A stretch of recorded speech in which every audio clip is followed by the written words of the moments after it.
এ ছুটকি ছুটকি, আমি তোর জন্য একটা সারপ্রাইজ এনেছি। কিছু খাবার। তুই চোখটা বন্ধ কর, দুটো হাত দিয়ে বন্ধ কর, দেখবি না। তো দেখো গাইস, আমি এগুলো এনেছি ওর জন্য। এই যে ফল। ছুটকি,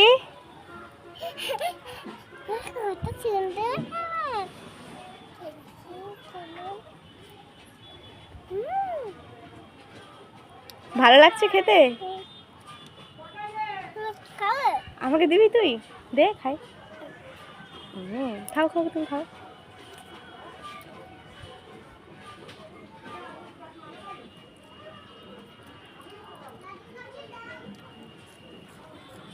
ভালো খেতে? একটু সবাইকে লাইক করতে বলে দাও। সবাইকে লাস্ট খাবারটা একবার দেখিয়ে দিই।